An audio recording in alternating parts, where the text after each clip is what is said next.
Residents tossing trash into the recycling bin is costing taxpayers big bucks. In 2024, this cost the city over $1.1 million. Is that acceptable? It's not acceptable, and sadly, we're on track to spend about the same in 2025. Roughly 29,000 tons of rejected recycling ended up in Rhode Island's landfill last year. That's enough to fill 895 football fields. It's also nearly 4,900 more tons than 2023 and 23,000 more tons than 2019. Every week, truckloads of recycled waste are rejected here at Rhode Island Resource Recovery, then dumped in the landfill if more than 10% is contaminated. Each rejected load chalks up to a $250 fee. The I-team discovered the state's biggest city is the biggest offender. Do taxpayers realize they're hurting themselves? I don't think they do. In Providence, we provide trash pickup as part of their property taxes, and so this is something that they don't see an itemized bill for. The NBC 10 I-team crunched the numbers throughout the state. Over 2 million pounds of rejected recycling cost East Providence taxpayers over $91,000 last year. Cranston spent nearly $332,000 in 2024. The price tag for Warwick, over $24,000.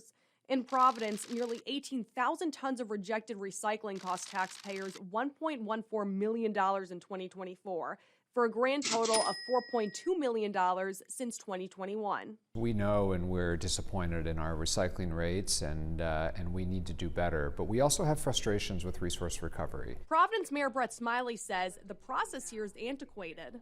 If moisture or rain get into a barrel, the cardboard or paper materials get soggy, they will reject that. For example, with soggy cardboard, it can get into the gears of the sorting materials, but there are other more advanced sorting facilities that have solved this problem. Other cities have found other solutions. Sam Dietrich is the CEO of Canada-based Prairie Robotics, which installs smart cameras on recycling trucks to identify contamination, then educate residents. The way that technology works is that we've collected millions of images and we've manually identified things like black garbage bags, styrofoam, and we've fed that into our AI so that now when it sees a new image that it hasn't seen before, it can automatically pick out undesirable items. Greensboro, North Carolina is one of 40 cities that uses the program. Has this helped reduce the contaminated recycling that the city has seen?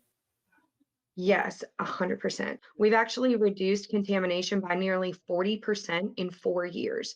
Providence has recently invested in composting and larger recycling bins, which Smiley hopes will lead to a decrease in contamination. We're trying to continue to educate our residents about the role that they play and the choices that they make that are impacting their own taxes.